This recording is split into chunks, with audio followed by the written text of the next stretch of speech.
بسم الله الرحمن الرحيم. الحمد لله نحمده ونستعينه ونستغفره ونؤمن به ونتوكل عليه ونعوذ بالله من شرور أنفسنا ومن سيئات أعمالنا. من يهدي الله فهو المهتد ومن يضلل فلن تجد له وليا مرشدا. ونصلي ونسلم على محمد. أما بعد، أعوذ بالله من الشيطان الرجيم. بسم الله الرحمن الرحيم. يا أيها الذين آمنوا اتقوا الله حق تقاته ولا تموتن إلا وأنتم مسلمون. قال تعالى: يا أيها الناس إنا خلقناكم من ذكر وأنثى وجعلناكم شعوبا وقبائل لتعارفوا إن أكرمكم عند الله أتقاكم. قال النبي صلى الله عليه وسلم: خير الناس من ينفع الناس، أو كما قال عليه الصلاة والسلام: رب اشرح لي صدري ويسر لي أمري واحلل عقدة من لساني يفقهوا قولي. اللهم انفعنا بما علمتنا وعلمنا ما ينفعنا. سبحانك لا علم لنا إلا ما علمتنا إنك أنت العليم الحكيم. السلام علیکم ورحمۃ اللہ وبرکاتہ. الحمدللہ میرے بھائیوں اور بہنوں، ہم اللہ کا شکر ادا کرتے ہیں کہ اللہ سبحانہ تعالیٰ نے ہمیں اپنے گھر میں آنے کی توفیق عطا فرمائی، اپنے لیے جمع ہونے کی توفیق عطا فرمائی، اور اب ہم سفر کے مہینے سے نکل کے ربیع الاول کی طرف انشاءاللہ جا رہے ہیں، اور اس مہینے کا جو ہمارا مضمون ہے وہ سیرت کے حوالے سے، سیرت النبی صلی اللہ علیہ وسلم یعنی محمد صلی اللہ علیہ وسلم کی حیات کا کچھ حصہ. ویسے تو قرآن و سنت ایسے مضمون ہیں اور اللہ کی شان اور اللہ کی بڑائی اور نبی صلی اللہ علیہ وسلم کی تاریخ، نبی صلی اللہ علیہ وسلم کی سیرت، کہ اس پہ جتنا بھی بات کریں اور جتنا بھی سیکھیں کم ہے.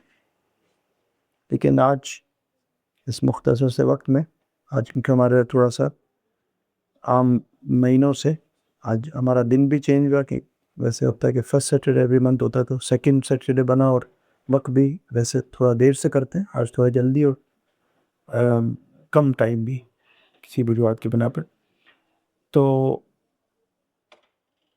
یہ کہ تھوڑا سا آپ صلی اللہ علیہ وسلم کی ایک جو زندگی کا حصہ ہے اس کے اوپر بات کرنی ہے، وہ جو بچپن اور جوانی کا حصہ ہے، اس میں آپ صلی اللہ علیہ وسلم کو کس ماحول کے اندر بڑے ہوئے، کیا رکاوٹیں آئیں اور کیا پریشانیاں آئیں آپ صلی اللہ علیہ وسلم کی بچپن کے اندر ہی اور جوانی میں بھی. اس کے باوجود اللہ سبحانہ وتعالیٰ نے آپ صلی اللہ علیہ وسلم کو کیا صفات دی، اور آپ صلی اللہ علیہ وسلم کو اللہ سبحانہ وتعالیٰ نے کیا شان دی اور کیا مقام دیا، اس سے ہم کیا سبق حاصل کرتے ہیں اور ہماری کیا ذمہ داری بنتی ہے. بچے بھی، جوان بھی، بڑے بھی، بوڑھے بھی، ماں باپ، ہم کیسے اس سے سبق حاصل کر کے جس معاشرے میں ہم رہ رہے ہیں، جہاں بھی ہوں، سیرت کو کیسے ہم اپنا سکیں. تو پہلے تو یہ سمجھے کہ آپ صلی اللہ علیہ وسلم کی جو زندگی ہمارے لیے سبق ہے، پوری کی پوری زندگی. اور اسی طرح انبیاء جو جتنے بھی گزرے آپ صلی اللہ علیہ وسلم سے پہلے بھی، ان کی بھی زندگی ہمارے لیے جو ہے سبق ہے، راہ راست پہ آنے کے لیے. مختلف نبی کو آپ دیکھ لیں، انبیاء کی جو مختلف واقعات ہیں قرآن کے اندر، وہ کسی ایک وجہ سے ہیں، وہ اس لیے کہ ہم سبق حاصل کریں. اور آپ صلی اللہ علیہ وسلم کو اللہ نے قرآن میں فرمایا اسوۃ حسنہ، یعنی بیسٹ رول ماڈل، بہترین نمونہ جو ہم اپنے سامنے رکھ کے، آپ صلی اللہ علیہ وسلم کی زندگی کو سامنے رکھ کے ہم کامیابی حاصل کر سکتے. اس سے بہتر کوئی ہمیں اگزامپل مل ہی نہیں سکتا، کوئی مثال مل ہی نہیں سکتی اس سے بہتر آپ صلی اللہ علیہ وسلم کی حیات سے. اور آپ صلی اللہ علیہ وسلم کی پیدائش سے پہلے، جو یعنی پیدائش کا سال اور پیدائش سے پہلے، تو پیدائش کا سال تھا لیکن آپ صلی اللہ علیہ وسلم کی پیدائش سے پہلے جو ایک واقعہ با، اس وجہ سے جو پیدائش کا سال تھا اس کا نام عام الحزن عام الفیل پڑ گیا، یعنی ہاتھی والا سال یا ہاتھیوں والا سال. کہ اس میں جو ہاتھیوں والا واقعہ ہوا، وہ جو ابرہہ تھا یمن سے آیا، اس کا ایک مقصد تھا کہ یار یہ کعبہ جو ہے اس کو ختم کر کے میں جو اپنی جگہ عبادت کی بنائی ہے میں نے اس کی طرف لوگوں کو توجہ دلاؤں. وہ ایک مقصد سے آیا تھا. لیکن آپ صلی اللہ علیہ وسلم کے جو دادا تھے عبد المطلب، وہ سردار تھے وہاں پہ، تو وہ کھڑے ہوئے ابراہ کے مقابلے میں اس لحاظ سے کھڑے ہوئے کہ وہ سردار تھے، ذمہ داری تھی. تو انہوں نے یہ کہا دیکھو ابراہ چاہ بھی رہا تھا ان سے مل لے کے بھئی میں صبح وہ وارننگ دے رہا تھا، دیکھو میں آیا ہوں اس مقصد سے، کھل کے میں آیا ہوں اس مقصد سے، کعبہ میں نے گرانا ہے، کل کروں گا یہ کام. ابھی میرے لوگ اور یعنی میری آرمی بھی اور میرا ہاتھی بھی آرام کر رہے ہیں، کل میں نہیں کرنا ہے، تو تم اپنے لوگوں کو وارن کر دو. تو عبد المطلب بھی بہت عقل مند و ہوشیار آپ سے عدالت، وہ کہتے ہیں کہ دیکھو میرا کام ہے اپنے لوگوں کی حفاظت کرنا، میں ان کو کہہ دیتا ہوں وہ ہٹ جائیں گے. تو عبد المطلب اپنے سارے لوگوں کو بھائی ہر جگہ خالی کر دو. عام طور پہ وہاں پہ عبادت ہوتی تھی اپنے طور پہ، جو کعبے کے آس پاس عبادت ہے اور سارا کچھ، پورا راستہ ان کا صاف کر دو، دور دور سے دیکھو جو کرنا. تو پہاڑی علاقہ ہے مکہ، آج بھی پہاڑی علاقہ ہے اس وقت، اور وہ پہاڑوں پہ چڑھ کے لوگ جو بس آبزرویشن کر رہے تھے، دیکھ رہے تھے کہ کیا ہونا ہے. لیکن ابراہ کو ایک بات کی، دیکھو میں اپنے لوگوں کی حفاظت کروں گا، یہ میرے لوگ ہیں، لیکن وہ جو گھر ہے نا وہ اللہ کا ہے، اللہ اس کی حفاظت کرے گا. اب اللہ نے بھی دیکھیں، اللہ الصمد، اللہ بے نیاز ہے، اللہ کو کسی چیز کی ضرورت نہیں. اللہ چاہتے تو ہوا سے کام لے لیتے، بغیر ہوا سے کام لے ایک وقت میں سب کو فارغ کر دیتے. لیکن اللہ نے دکھایا کہ تم اگر ہاتھی لے کے آؤ، میں پرندوں سے وہ کام لوں گا جو ہاتھی بھی نہیں کر سکتے. اللہ نے پرندے بھیجے، اور پرندوں کی چونچ کے اندر چھوٹے چھوٹے کنکریاں پتھر، کوئی ایسی چیز بھی نہیں تھی کہ پتہ نہیں، وہ کنکریوں سے اللہ نے اس فوج کو روک دیا کہ وہ کر ہی نہیں سکے جس مقصد کے لیے جا رہے. اور اب جو ادھر سیکھنے والا سبق ہے اس کے علاوہ کہ اللہ سبحانہ وتعالیٰ ہر چیز پہ قادر ہے. اب آپ صلی اللہ علیہ وسلم کی پیدائش ہو رہی ہے اسی سال کچھ عرصے بعد، اور آپ صلی اللہ علیہ وسلم کی پیدائش سے پہلے واقعہ ہو چکا ہے.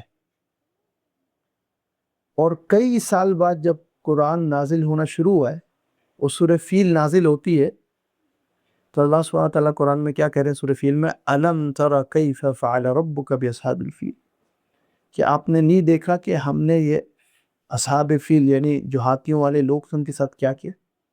اللہ کے نبی نے دیکھا تھا؟ نہیں دیکھا. اگر ان کے پیدائش کے سال میں بھی ہوتا، پیدائش کے بعد بھی ہوتا، پھر بھی نہیں دیکھتے، کیونکہ وہ تو چھوٹے سے بچے تھے، چند دن کا بچہ ہے، تو ان مہینے کے بچہ تو عام طور پہ کوئی گواہی نہیں دیتا. یہ تو ہوا بھی ان کی پیدائش سے پہلے، پیدائش کے سال میں ہوا، پیدائش سے پہلے ہوا،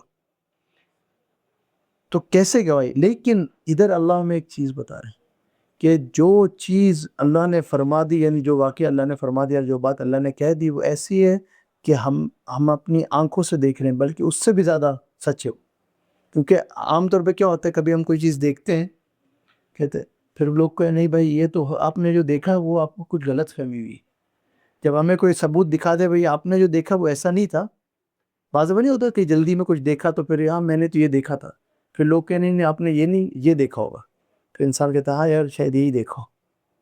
تو اپنی نظر پہ بھی ہمیں اعتبار نہیں ہوتا، ہم نے جو سنا اس پہ بھی اعتبار نہیں ہوتا. بعض وقت یار شاید میں نے یہ سنا تھا، شاید میں نے یہ دیکھا تھا، شاید میں یہ سمجھا یا سمجھی، شاید میں نے یہ بولا تھا یا بولی تھی. ہم اپنی بات پہ بھی یاد نہیں ہوتا.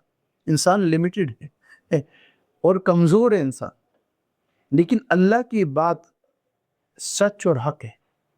وَمَنْ أَصْدَقُ مِنَ اللَّهِ قِيلًا وَمَنْ أَصْدَقُ مِنَ اللَّهِ حَدِيثًا. اللہ قرآن میں فرما رہا ہے کہ اللہ سے زیادہ سچی بات کس کی ہو، سچا قول، سچی بات اللہ کی ہے. تو اللہ فرما رہے کہ اللہ جو فرما رہے جو ہو گیا، جو ہم نے دیکھا نہیں دیکھا، وہ اتنا سچ ہے کہ ہماری آنکھوں سے زیادہ سچ ہے. تو اللہ جو نبی صلی اللہ علیہ وسلم کو پیغام دے رہے کہ آپ نے نہیں دیکھا، الم ترا، کہ آپ نے نہیں دیکھا، تو ایسے ہی جیسا آپ اپنے سامنے دیکھیں ابھی ہو رہا ہے اس کی وجہ، ایسی اللہ کی بات سچ. تو اسی طرح اللہ جو نبی صلی اللہ علیہ وسلم کے بارے میں فرما رہے ہیں اسوۃ حسنہ، بہترین نمونہ، وہ ہمارے لیے ایسے ہی جیسے ہم خود اس کی گواہی دے رہے ہیں، کیونکہ اللہ گواہی دے رہا ہے. اب دیکھیں گواہی بھی کون دے رہا ہے؟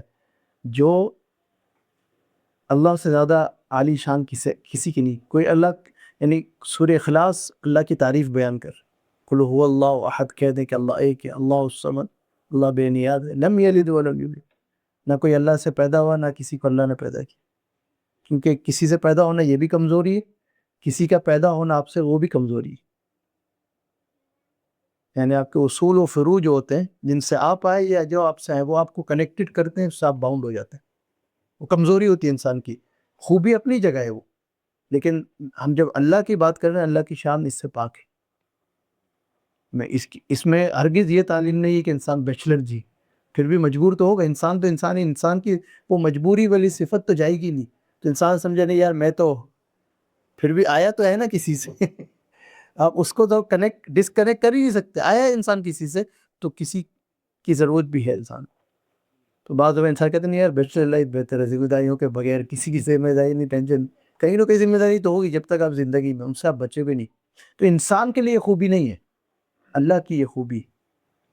انسان کمزور ہے، کمزوری رہے گا. اسی کمزوری کا یہ ہے کہ وہ سوشل بھی رہے، یعنی لوگوں سے کنیکٹڈ رہے، رشتے بنائے، حلال رشتے. اور اپنی جو فیملی لائف ہے، کیونکہ اسلام اس کی تعلیم دیتا، ترجیح دیتا. کہنے کا مقصد ہے لم یلد ولم یولد، اللہ کسی سے پیدا نہیں ہوئے، اللہ کو کسی نے پیدا نہیں کیا. اور اللہ نے سب کو بنایا تو ہے، اللہ کی اولاد خود نہیں. یعنی اللہ کی اولاد ایسوسیٹ کرتے ہیں کہ وہ اللہ کی کمزوری کوئی ایسی نہیں. ولم یکن لہ کفوا احد، اللہ کے برابر کوئی نہیں، کسی کو ہم کمپیئر نہیں کر سکتے اللہ سے. تو وہ اللہ جس کو ہم کسی سے کمپیئر نہیں کر سکتے، سب سے اعلیٰ، وہ جو انسانوں میں جس کو کسی سے کمپیئر نہیں کر سکتے، محمد صلی اللہ علیہ وسلم، ان کی تعریف اللہ کر رہے قرآن میں. تعریف کرنے والے کون؟ اللہ. اگر آج دنیا میں کوئی پوزیشن رکھتا ہو، کوئی اتھارٹی رکھتا ہو، اور وہ ہماری تعریف کر دے تو ہم کیسے؟ یار اس نے ہمارا نام لیا، اس نے ہماری تعریف کی، اس نے ہماری بات کی، اس نے ہمیں. یہ بعض دفعہ کہتے ہیں یار آپ ایک ریکمنڈیشن لیٹر لکھ دیں. آپ کے لیٹر لکھنے سے، آپ کے ریفرنس سے بات وزنی ہو جائے گی، جاب مل جائے گی، اپارٹمنٹ مل جائے گا، ریفرنس مل جائے گا. تو وہ ریفرنس، اللہ ریفرنس دے رہے ہیں نبی صلی اللہ علیہ وسلم کا قرآن کے اندر. وہ قرآن بھی کیا ہے؟ سب سے عالی شان کتاب، اللہ کی کتاب. تو جو ریفرنس دے رہے اللہ، ان کی کوئی کمپیریزن نہیں. جن کا ریفرنس دیا جا رہا ہے محمد صلی اللہ علیہ وسلم، ان کی انسانوں میں کوئی کمپیریزن نہیں. اور جس کتاب میں ریفرنس دیا جا رہا ہے، اس کتاب کی دوسری کتابوں سے کمپیریزن نہیں. ایسی شخصیت کی بات ہو رہی محمد صلی اللہ علیہ وسلم. اسوۃ حسنہ، بہترین. اور بات بھی ریفرنس کی ایسی نہیں کہ بھائی نام دے دیا کہ یہ میرا نبی ہے. نہیں، بعض دفعہ کہتے ہیں یار اس کو دیکھ لینا، یہ آ رہا ہے. یہ تم یار ایک فون ہلکا سا کر دے، یار اس کو دیکھ لینا، نظر آ رہا ہے کوئی بات. اللہ نے یہ بات نہیں کی کہ اللہ نے کہا اسوۃ حسنہ، اس سے بہتر مثال کوئی نہیں ہے. کوئی آپ کی گارنٹی بھی دے نا ویسے ہی دے، اس سے اچھا بندہ آپ کو مل ہی نہیں سکتا. پھر تو واقعی کہیں گے یار ایسی گارنٹی دی اب تو مجھے رکھنا ہی پڑے گا، اب تو مجھے بات ماننی پڑے گی، اب تو مجھے پڑھنا ہی پڑے گا اس بارے میں کیا سی وی بھیجی ہے جو بندہ کہہ رہا ہے اتنی گارنٹی کہ بھائی اس سے بہتر مل ہی نہیں سکتا. ایک ہوتا ہے دیکھ لینا، ایک ہوتا ہے اس سے نہیں بہتر مل سکتا. اللہ یہ بڑھ رہے اس سے بہتر آپ کو مثال مل ہی نہیں سکتی، کچھ بھی کر لو. یہ محمد صلی اللہ علیہ وسلم اسوۃ الحسنہ. لیکن ہم یہ سمجھتے ہیں بعض دفعہ جو کوئی چیز سب سے بہتر ہو، اس کا بھی تو کوئی شروعات ہوتی ہے نا. یہ بعض دفعہ ہم کوئی جاب کے لیے اپلائی کرتے ہیں، اس کمپنی سے زیادہ اس کو پریفر کرتے ہیں، یا اس کنٹری سے زیادہ اس کنٹری کو. ہر کنٹری کی، ہر کمپنی کی کہیں شروعات تو ہوتی ہے. تو اسی طرح محمد صلی اللہ علیہ وسلم کی بھی ایک شروعات ہے، اور وہ ہمیں سبق دیتی ہے. سبق نہیں بلکہ اسباق، جمع، پلورل. کہ وہ آپ صلی اللہ علیہ وسلم کوئی ایسی جگہ نہیں پیدا ہوئے یا ایسے ماحول میں پیدا نہیں ہوئے کہ جہاں ہر چیز چلتی ہوئی آئی ہے. بڑی مشکلات. ایک تو جب پیدا ہوئے وہی جنگ کی حالت تھی، عام الفیل جو میں نے بتایا کہ ہاتھیوں والا سال، جہاں جنگ ہو رہی ہے، کعبہ توڑنے کے لیے لوگ آ رہے ہیں، جنگ والا ماحول بنا ہوا، اس میں وہ پیدا ہو رہے ہیں. جب پیدا ہوئے تو والد صاحب ہے ہی، کیونکہ جب آپ سے پیٹ میں تھے تو والد کا انتقال ہو. اب یہ آج کے دور میں بھی، کیونکہ میں امام کے طور پہ مجھے پتا ہے کہ کتنے لوگ کال کرتے ہیں، کتنے لوگ خاص طور پہ جو سسٹرز ہوتی ہیں، بہنیں ہوتی ہیں جو فون کرتی ہیں، بتاتی ہیں کہ ان کے کیا چیلنجز ہوتے ہیں جب رشتے ختم ہوتے ہیں، خراب ہوتے ہیں، اور اکیلے بچوں کو پالنا. آج ایک آدمی بھی ہو یا عورت بھی ہو، اگر الگ ہو جائے تو چیلنجز الگ ہوتے ہیں، ساتھ ہوں پھر بھی چیلنجز ہے، الگ ہو جائے چیلنجز الگ ہے، بچوں کے لیے بھی پالنا. اب یہ دیکھیں کہ آمینہ جو آپ صلی اللہ علیہ وسلم کی والدہ ہیں، انہوں نے اکیلی پرورش کرنی بچے کی، اور اس ماحول کے اندر جو اتنا سخت مکہ کا ماحول تھا آپ صلی اللہ علیہ وسلم سے پہلے، اسلام سے پہلے. تو آپ صلی اللہ علیہ وسلم کی جب پیدائش ہوئی تو والد ہے نہیں، اور اس وقت جب والد نہ ہو تو 3 چیزیں آپ کو گارنٹیڈ ملتی تھی والد نہ ہو تو. ایک کہ آپ کو، یعنی 3 چیزیں ملنے کی کیا بول رہا ہوں کہ جس سے آپ محروم ہو جاتے تھے، ملنے سے یہ مراد ہے. ایک تو آپ کو سٹیٹس نہیں ملے گا کوئی، چاہے آپ کسی بھی، کوئی بھی آپ کا دادا ہو، ان کے دادا بڑے بزنس مین تھے، بڑے حیثیت رکھتے تھے، لیکن والد نہیں ہے نا، تو یہ غیر اسلامی چیز ہے. میں نہیں کہہ رہا اسلام، یہ اسلام سے بہت پہلے کی، میں بتانا چاہ رہا ہوں جس ماحول میں آپ حسن پیدا ہوئے وہ بہت اسلام سے دور تھا. تو جیسے ہی جو والد نہیں ہے، جس کا یتیم، تو اس کا سٹیٹس سارا گیا، کوئی اس کو اس کی ویلیو نہیں، کوئی حیثیت نہیں. یتیم آج بھی ہم دیکھتے ہیں، اللہ معاف کرے، بعض معاشروں میں یتیموں کے ساتھ کیا ہوتا ہے، ان کے اپنے رشتہ داری جو ان کے ساتھ کرتے ہیں. اس لیے اللہ نے بڑی وعیدیں دی ہیں قرآن میں. اللہ قرآن میں کیا فرما رہے ہیں؟ وَلَا تَقْرَبُوا مَالَ الْيَتِيمِ، مال یتیم کے مال کے قریب بھی نہیں جاؤ.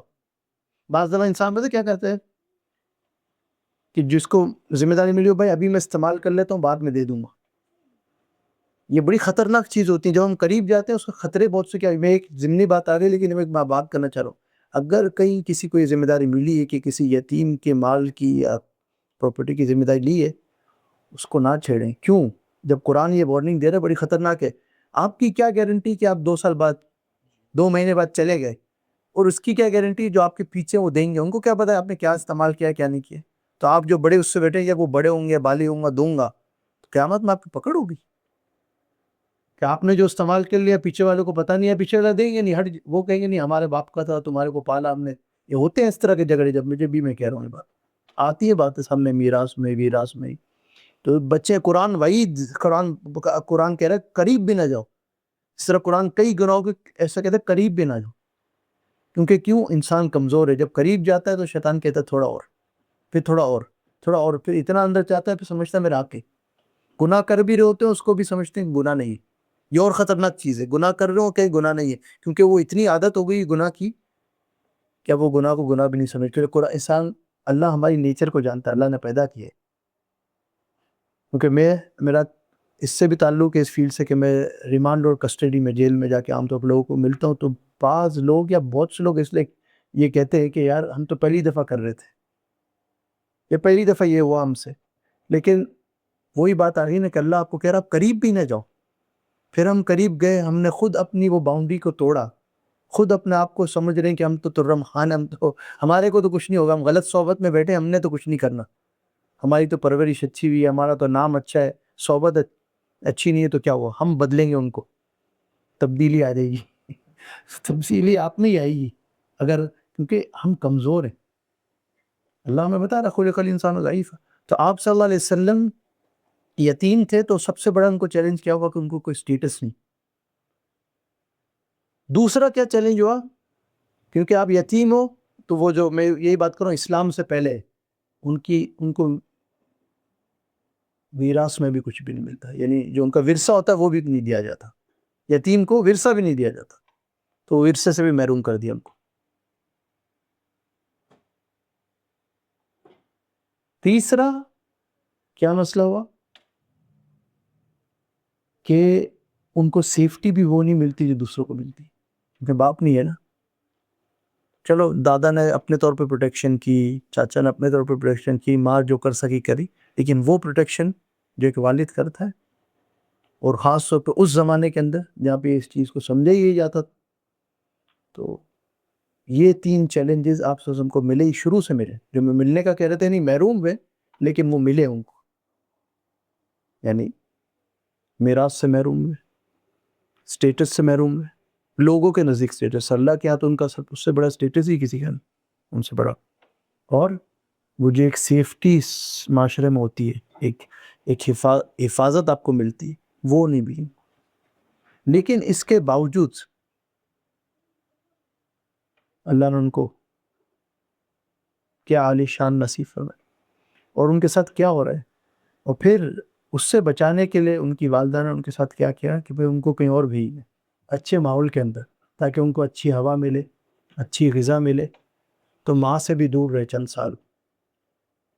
اب جب وہ ماں سے دور رہے، کیونکہ مکہ کا ماحول اس وقت، حالانکہ اب دیکھیں آج مکہ کو دیکھیں اور اس وقت مکہ کو دیکھیں تو پولیوشن آج زیادہ ہے.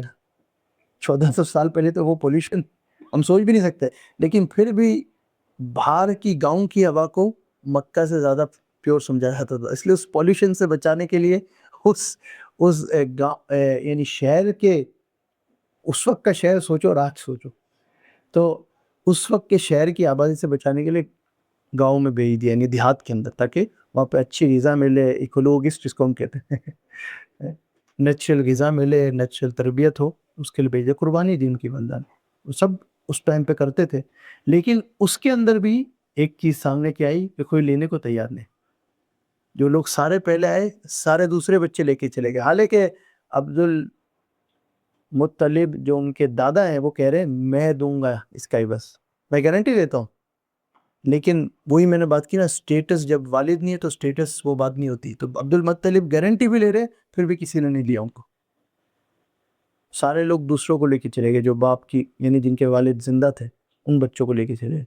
اینڈ میں کون آیا؟ دائی حلیمہ آئی، اس کو ہم بھی حلیمہ آئی اور ان کو لے کے گئی. کہتی اب کوئی نہیں ہے تو یہی لے کے چلے جاتی. لیکن وہ کہتی ہیں یہ میری یعنی زندگی تبدیل ہو گئی ان کو لینے سے. آپ اللہ نے جو برکتیں دی ان کو واپسی کے سفر سے ہی محسوس ہوئی. اور پھر یہاں تک ہوا کہ انہوں نے ریکویسٹ کی آمینہ سے، یعنی آپ کی والدہ سے، کہ میں کچھ اور عرصہ رکھ لوں.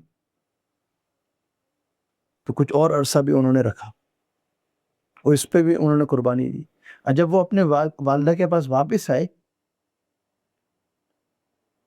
اب یہ پوری ہم نے پچھلے سال بھی اس کے اوپر تفصیل میں، اب آج جو پوائنٹس دوسرے لحاظ سے میں بیان کر رہا ہوں تو اس لیے ان پہ غور کر رہے ہیں جو آج کے لیے. تو جب اپنے والدہ کے پاس واپس آئے اور پھر والدہ ان کو سفر پہ لے کے گئی، جو اس زمانے کا مدینہ منورہ ہے، اور اس زمانے وہ یثرب کہلاتا تھا. اس زمانے میں آپ وسلم کی ہجرت سے پہلے مکہ سے جو مدینہ گئے اس وقت تک یثرب تھا، مدینہ نہیں تھا. تو مدینہ کو جب آپ وسلم گئے اپنی والدہ کے ساتھ، اس وقت یثرب جو تھا وہاں پہ ان کا ننیال لیتا تھا، کیونکہ ددیال سے تو وہ ملے تھے، ددیال کے ساتھ کچھ سال بھی زندگی گزرے. اب وہ 6 سال کی عمر میں جب ننیال کے پاس ملانے لے کے گئی ان کی والدہ کہ اپنے ننیال سے ملو، تو جب واپسی کے اندر والدہ کا بھی انتقال ہو گئی. ایک مقام جو ابوا کا مقام ہے مکہ مدینہ کے درمیان، وہاں والدہ کا انتقال ہو گیا. اب دیکھیں 6 سال کی عمر کا بچہ، ادھر تو سکول شروع ہوتا ہے 6 سال، اس سے پہلے تو پری سکول ہوتا ہے، فیش سکول ہم کہتے ہیں یہاں پہ. اور پھر فیش سکول ایک کلاس جو شروع ہوتی ہے جس کو آپ گریڈ 0 کہہ لیں، جو بھی وہ ابھی کمپلسری بھی ہے. چند سال پہلے تک تو وہ کمپلسری بھی نہیں تھی. یہاں پہ 6 سال کی عمر میں جو گریڈ 0 شروع ہوتا ہے یہاں پہ، وہ ریکمنڈیشن تھی اس کی، کمپلسری نہیں تھی. ایئر 1 سے یہاں پہ کمپلسری، 9 سال سکول کی کمپلسری تھے، اب 10 سال ہوگا. تو 6 سال کے بچے کے ساتھ کیا ہو رہا ہے؟ پہلے گئے والد جن سے کبھی نہیں ملے، اب پھر کون جا رہا ہے؟ والدہ 6 سال کی عمر. پھر دادا نے ذمہ داری لی کہ میں سنبھالوں گا. 2 سال دادا نے جو کر سکے وہ کہے، پیار دیا، شفقت کری، عزت دی، اپنے پاس بٹھاتے تھے، جہاں خود بیٹھتے تھے وہاں بٹھاتے تھے، بتاتے تھے کہ میرا، تاکہ لوگوں کو، کیونکہ لوگوں کو یہ چیز بڑی مشکل ہضم ہوتی تھی کہ جس کے والد نہیں اس کی کوئی حیثیت ہی نہیں. لیکن ان کے دادا کہتے تھے نہیں یہ میرا پوتا ہے، اور اس ہمیشہ ان کو سینٹر میں رکھتے تاکہ لوگوں کو پتہ چلے یہ میرا پوتا ہے. اپنے طور پر انہوں نے جو کر سکے وہ کرا. 2 سال، اور 8 سال کی عمر میں دادا کا انتقال بھی ہو گیا، یعنی وہ 8 سال کے تھے. پھر ان کے چاچا نے لی ذمہ داری. تو اس طرح جب چاچا نے ذمہ داری لی تو چاچا مالی اعتبار سے ابو طالب جو ہے اس طرح نہیں تھے جس طرح ان کے دادا تھے یا اور ان کے رشتہ داروں میں تھے. تو ان کو بچپن سے کام بھی کرنا پڑا، بکریاں چرانا، پورے دن باہر رہنا بکریوں کی، یعنی بکریوں کی پرورش میں آپ کی پرورش ہو جاتی ہے. چرانا جو باہر نکلتے ہیں پورے پورے دن تلاش کے اندر، پہلے لے کے جانا، پھر جمع کرنا، پھر ان کے لیے چارہ تلاش کرنا، تو اس میں پورا پورا دن. اور لوگوں کی لے کے جاتے تھے بکریاں اور جانور، تاکہ اس سے ایک منیمم جو ملتا تھا ویجز. تو اللہ کے نبی نے بھی نوکری کی ہے، کام کیا ہے، حلال رزق کمایا ہے، اور بچپن سے. اور پھر ابو طالب جب سفر کرتے تھے تجارتی سفر، تو جب تقریباً 9 10 12 سال کے تقریباً ہوئے، ادھر سے سفر ابو طالب کے ساتھ سفر بھی کیا انہوں نے، تجارتی سفر. تو ابو طالب جو ان کے چاچا تھے، ان کے ساتھ پھر ان کی پرورش ہوئی اور ان کو انہوں نے رکھا. اب جوانی کے اندر ان کو جو چیلنجز ہوئے، مکہ کا ماحول کیسا تھا، میں اس طرف آنا چاہ رہا ہوں. دیکھیں، ہم میں سے بعض لوگوں نے یہاں پہ چند سال ہوئے ہیں، کسی کی پیدائش یہاں کی ہوگی، اب کسی کے بچے یہاں بڑے ہو رہے ہیں، خود کوئی بڑا یہاں پہ ہو رہا ہے، کسی کی جوانی یہاں گزر رہی ہے، کسی کا بچپن یہاں گزر رہا ہے، کسی کا بڑھاپا یہاں پہ گزر رہا ہے. ہم اس کو ایک رکاوٹ بنا لیتے ہیں کہ یار یہاں پہ تو بہت چیلنجز ہیں. دیکھیں، دنیا میں آپ کہیں بھی جائیں گے، ہر طرح دنیا، جب تک دنیا ہے نا جب تک ہم جنت میں نہیں آتے، کہیں نہ کہیں کوئی نہ کوئی مسائل ہوں گے. تو یہ جو بات ہوتی ہے نا کہ ہم ادھر سے چھوڑ کے ادھر چلے جائیں، یہ آسانی ہو جائے گی، تو کوئی اور مشکل بھی آئے گی ادھر. پوری آسانی آپ کو کہیں بھی نہیں ملے گی. تو آپ جب لوگ بعض دفعہ کہتے ہیں یار اب ادھر کی نیشنلٹی مل گئی، اب کہیں اور دیکھتے ہیں جہاں پہ اسلامی ماحول. آپ اپنے آپ سے یہ سوال کریں، میں یہ سب بات کو بھی سمجھے، میں ہجرت کے خلاف نہیں. اگر کوئی اچھے مقصد سے ہجرت کر رہا ہے، ویل اینڈ گڈ، لیکن سوچ کے تو کرے نا. دیکھیں، 2 3 اس کے نقصانات ہوتے ہیں. اگر ایک، اللہ نیتوں کو اللہ جانتا ہے. ایک تو ہم جذباتی اب ہجرت کرتے ہیں نا کہ چلے گئے یہاں سے، پھر چند سال بعد واپس آتے ہیں، اس کا بڑا نقصان ہوتا ہے. بچوں کی زبان، یہاں پیدا ہونے کے باوجود یہاں کی زبان نہیں رہتی ان کی. بچے کنفیوز ہو جاتے ہیں، 2 سال اسکول کے ادھر پڑھے، 4 سال ادھر پڑھا رہے ہو، 2 سال ادھر پڑھا رہے ہو، بچوں کا فیوچر الگ خراب کر دیا. آپ نے تو جذباتی فیصلہ کر لیا، آپ کو تو چلو جاب بدلنی پڑے گی، ان کو اسکول بدلنا، دوست بدلنے، ماحول بدلنے، آئیڈینٹی کرائسس، اس سب میں بچے اس وجہ سے بھی پڑ جاتے ہیں. یہ سوچنا ہے ہمیں، ایسا نہیں ہے کہ جذباتی یہ فیصلہ، وہ فیصلہ، یہ کر لیا، وہ کر لیا. ہجرت اگر آپ کر رہے ہیں تو یہ سوچ کے کریں. فَإِذَا عَزَمْتَ فَتَوَكَّلْ عَلَى اللَّهِ. اب جو ہوگا میں اللہ کے پر اعتبار کر کے بس ادھر جمنا ہے جہاں جانا ہے. ادھر آئے تو ادھر جم جائے. اب ایمان پہ بات آ رہی، وہ الگ بات ہے، پھر انسان کچھ نہ کچھ کرتا ہے. لیکن چھوٹی چھوٹی باتوں پہ ادھر سے ادھر چلے گئے، ادھر سے ادھر چلے گئے، اس کا کیا نقصان ہوتا ہے کہ ایک بچوں کو بھی بڑا مشکل ہوتی ہے. خالی ہماری ہجرت نہیں ہوتی. ہم بعض دفعہ سمجھتے ہیں بھائی ہیڈ آف دا فیملی میں ہوں، میں نے کمانا ہے. بچوں پہ کیا گزری ہم سوچتے بھی نہیں، کبھی ان سے مشورہ کرتے ہیں. یہاں تک ہمارے بزرگ، چھوٹی چھوٹی چیزوں کے لیے ان سے مشورہ کرو. آپ کہیں جا رہے ہو، ان سے مشورہ کرو. آپ جاب بدل رہے ہو، ان سے مشورہ کرو، تاکہ ان کو پتہ چلے مشورے کی قیمت کیا ہے. آپ علاقہ بدل رہے ہو، مشورہ کرو. گھر بدل رہے ہو، مشورہ کرو. ہم تو ملک ہی بدل رہے ہو، مشورہ نہیں کر رہے، لے کے جا رہے. تو مشورہ بچوں کو سمجھائے نا کہ کیوں جا رہے ہیں، اگر جانا بھی ہے اور جا رہے ہیں تو پہلے تو خود تو پتا ہو نا کہ خود جا رہے ہیں کیوں. ہمیں تو خود ہی نہیں پتا ہوتا، بس جا رہے بغیر مقصد کے. اور ہجرت، اصل دین میں ہجرت کیا ہے؟ گناہوں سے ہجرت ہے. خود کی عادت ہم نے نہیں چھوڑنی، ہم نے وہی عادتیں وہاں لے کے جانی ہے جہاں جا رہے ہیں. لیکن نیت کیا ہے؟ بچوں کی تربیت اچھی ہو. گھر میں تو مین ماحول ہوتا ہے. جب یہاں ماحول نہیں بنا تو آپ اور جا کے کہاں ماحول بناؤ گے؟ تو یہ بہت ضروری چیز ہے. اگر کوئی یہ نیت کر رہا ہے تو پہلے سوچے کہ کیوں، اور دین میں ہجرت کس کو کہتے ہیں. میری اپنی سمجھ میں ہجرت آ رہی ہے اس کو نہیں، دین میں ہجرت کس کو کہتے ہیں. کہ گناہوں سے ہجرت کرنا، اپنے پیچھے گناہوں کی زندگی کو چھوڑنا، بری عادتوں کو چھوڑنا، کیونکہ اس سے بچے سیکھیں گے. اگر آپ وہی عادتیں کہیں اور لے کے چلے گئے، بچوں نے اسی ماحول میں پڑھنا ہے. باہر تھوڑا بہت چلو اگر مدد مل رہی ہے کہیں سے، اگر کہیں دینی ماحول ہے، تو گھر میں کیا ماحول.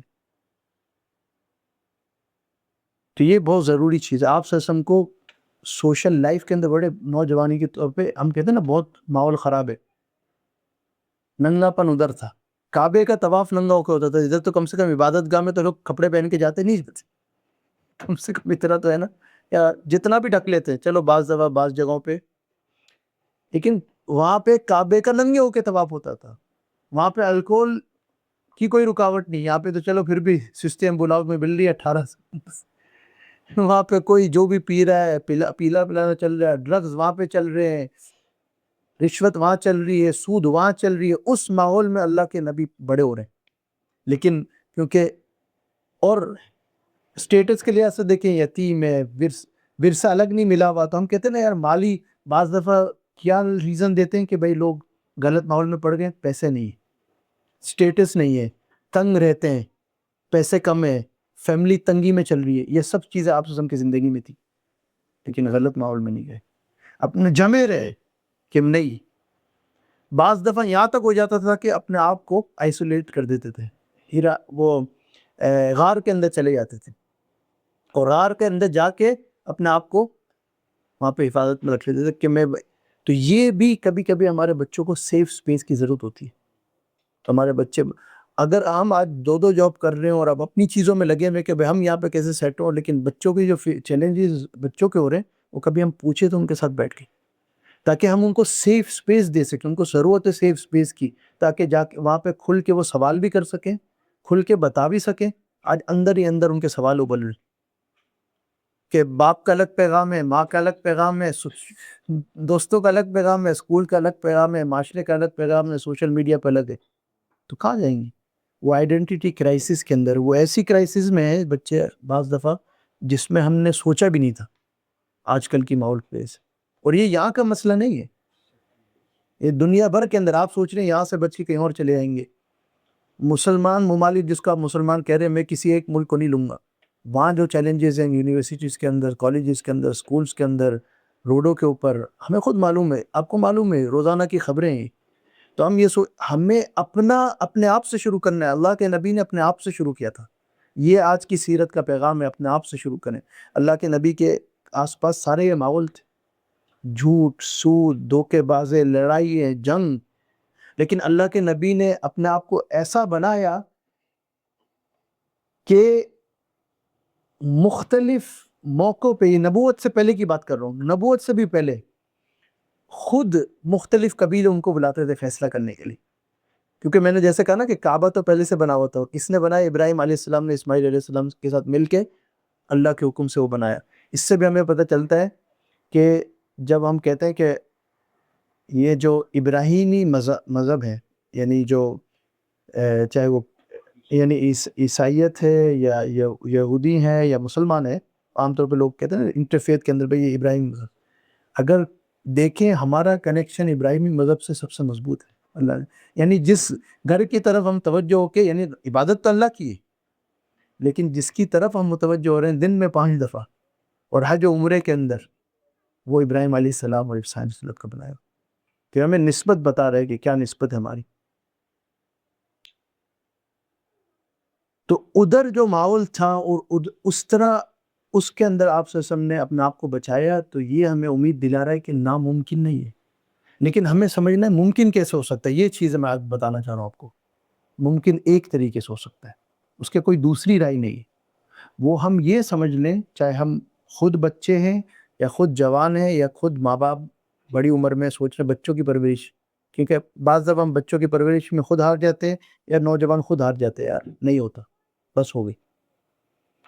تو اس میں ایک چیز کو سمجھنا جو سب سے اہم، ہم کہتے ہیں نا سالن کا انگریڈینٹس ہے، یعنی مسالہ ہے، سب سے اہم کوالٹی وہ یہ ہے کہ ہار نہیں ماننی. ہار نہیں ماننی. اللہ قرآن میں کیا کہہ رہے ہیں؟ لا تقنطوا من رحمت اللہ. اللہ کی امید سے، اللہ کی رحمت سے نا امید نہ ہو. آپ صلی اللہ علیہ وسلم کے والد نہیں، والدہ کا انتقال ہو گیا، دادا کا انتقال ہو گیا، اس ماحول میں پل رہے، ہار نہیں ماننی. جو ایک ہوتا ہے نا گروپ تھرک، جس کو ہم سویڈش میں کہتے ہیں، کہ سارا معاشرہ ایک طرف ہے. آپ آج اللہ معاف کرے ہماری شادیوں میں گناہ کیوں ہو رہے ہیں؟ لوگ کیا کہیں گے. نوجوان کیوں بعض چیزیں کرتے ہیں؟ یار لوگ کیا کہیں گے، میرے دوست کیا کہیں گے. میں جیلوں میں ملتا ہوں نوجوانوں سے، کیا کہتے ہیں؟ یار لوگ کیا کہیں گے، میرے دوست مجھے کیا کہیں گے. اس لیے کرنا پڑتا ہے. ماں باپ کی بات کیوں نہیں سنتے؟ دوستوں کی وجہ سے. لیکن ماں باپ کیوں نہیں اللہ کی بات سن رہے؟ لوگوں کی وجہ سے. تو پھر اس کا اثر ماں باپ کا بھی اثر بچوں کو پڑتا ہے. ماں باپ بعض گناہ، کیونکہ میں تو نکاح پڑھاتا ہوں، میرا اثر پڑتا ہے. ایک صاحب سے میں نے پوچھا یہ کیا ہو رہا ہے، کیسا ماحول ہے آپ کی شادی کے اندر؟ کہتے کیا کریں، زمانے کو دیکھ کے چلنا پڑتا ہے. تو جب ہم یہ کمپرومائز کریں گے پھر بچے ہم سے بھی نیچے جائیں گے. ہم یہ نہیں سمجھے کہ خود ہم جیسے بھی جی لیں، بچے ماشاءاللہ فرشتے بنیں گے ہمارے. تو اگر نام ایک چیز ہے، وہ ذمہ داری ہے ہماری، لیکن تربیت بھی ایک ذمہ داری ہے. تربیت رول ماڈل کی طور پر ہونی چاہیے. آپ صلی اللہ علیہ وسلم اگر ہمارے رول ماڈل ہوں گے اور ہم کمپرومائز نہیں کریں گے. آپ صلی اللہ علیہ وسلم نے صادق الامین کا جو ٹائٹل آپ صلی اللہ علیہ وسلم کو ملا وہ اس وجہ سے کہ آپ صلی اللہ علیہ وسلم نے کمپرومائز نہیں کیا, اپنی جو آئیڈینٹی تھی کمپرومائز نہیں کیا, جھوٹ نہیں بولا, ایمانداری سے کام لیا. یہاں تک وہ جب حجر اسود کو رکھنا تھا, قبیلوں نے جب مکہ کی وہ کعبے کی توسیع کی تو آپ صلی اللہ علیہ وسلم کو بلایا اور آپ صلی اللہ علیہ وسلم نے حل دیا اور آپ صلی اللہ علیہ وسلم نے حجر اسود کو پلیس کیا. حالانکہ اس وقت نبی بھی نہیں ہے, ایک نوجوان ہے جو یتیم ہے, جس کا کوئی سٹیٹس نہیں ہے. اگر آپ دیکھیں اس زمانے اس معاشرے کے اعتبار سے کہہ رہا ہوں, ہمارے دین کے اعتبار سے نہیں کہہ رہا ہوں. یتیم, کوئی سٹیٹس نہیں, کوئی میراث نہیں, کوئی عہدہ نہیں, لیکن بلا ان کو رہے, ان کے کوالٹیز, یہ کوالٹیز ہیں جو ہمیں پہنچائیں گے. بلال رضی اللہ عنہ کا کوئی سٹیٹس نہیں تھا, ان کی کوالٹیز تھی جو ادھر اندر کی کوالٹیز تھی, جس وجہ سے اللہ نے اللہ کے نبی کا پہلا مؤذن بنایا مکہ میں, مدینہ میں, یہاں تک کہ مسجد اقصی کے پہلے مؤذن ہوئے. تو ہمارا نیشنلٹی, ہماری زبان, ہماری ایجوکیشن, یہ سب چیزیں ایک طرف ہیں. ہماری جو صفات ہیں وہ سب سے اعلیٰ ہونی چاہیے, اور وہ جب ہوں گی جب نبی صلی اللہ علیہ وسلم کی زندگی ہمارا سامنے ہو. تو خلاصہ یہ دے کہ نبی صلی اللہ علیہ وسلم نے کبھی بھی کمپرومائز نہیں کیا. ان کا نام پڑا صادق الامین, ہمیشہ سچ کا ساتھ دیا, سچ بولا اور ایماندار رہے. اور بہت سی رکاوٹیں آئیں ان کو, لیکن وہ ہار نہیں مانی. اسی طرح اگر ہم تربیت کر رہے ہیں تو آپ صلی اللہ علیہ وسلم کی تربیت کو دیکھیں, ہم نوجوان ہیں تو آپ صلی اللہ علیہ وسلم کی نوجوانی کو دیکھیں, اگر بچپن میں تو آپ صلی اللہ علیہ وسلم کے بچپن کو پڑھائیں بچوں کو, اگر ماں باپ کے طور پہ تو پڑھائیں. کہیں بھی کسی مقام پہ بھی آج سے یہ عائد کر لیں کہ آپ صلی اللہ علیہ وسلم کی سیرت کو سامنے رکھیں, صادق والامین کی زندگی کو سامنے رکھنا, چاہے کاروبار میں ہے, چاہے معاشرے میں ہے, چاہے لین دین میں ہے, چاہے گھر میں ہے, چاہے میاں بیوی ہیں, چاہے بچے ہیں, ماں باپ ہیں, چاہے سفر میں ہے, چاہے حضر میں. یہ ایک ہی طریقہ ہے کامیابی کا, بغیر ہار مانے نبی صلی اللہ علیہ وسلم کی سیرت کو سامنے رکھنا. دو چیزیں ہو گئی نا, سیرت کو سامنے رکھیں اور ہار بھی نہ مانیں. کیونکہ قرآن ہمیں امید دلاتا ہے, سیرت ہمیں مضبوط کرتی ہے اور راستہ دکھاتی ہے اور امید دلاتی. تو اللہ سبحانہ تعالیٰ ہمیں عملی کی توفیق عطا فرمائے کہ ہم سیرت کو سامنے رکھتے ہوئے اپنی زندگی گزاریں. اور سیرت کو جب سامنے رکھتے زندگی گزارنے کا مقصد یہ ہے کہ سب سیرت کو سامنے رکھیں. ایز اے اسٹوڈنٹس بعض دفعہ ہم سیرت کو سامنے رکھتے ہیں دوسروں کو دکھانے کے لیے, کہ میں جو شوہر بیوی کو مثال دے رہا ہوگا, بیوی شوہر کو مثال دے رہی ہوگی, بچے ماں باپ کو, ماں باپ بچوں کو, لیکن ہم خود دور ہوں گے اس سے. تو میں جو کہہ رہا ہوں کہ ہم سب, یہ میرے پہ بھی لاگو ہوتا ہے, ہم سب کے اوپر, جب ہم سیرت کو سامنے رکھیں تو ہم سب اسٹوڈنٹس بن جائیں, ایکول ہو جائے, کہ ہم نے سب نے مل کے سیکھنا ہے سیرت سے. کوئی وہ نہیں ہے کہ بھائی ادھر, سیرت ہم سب کے لیے, خالی یہ نہیں کہ اب تو ہم بڑے ہو گئے, بوڑھے ہو گئے, ہمارے لیے نہیں, بچوں کے لیے نہیں.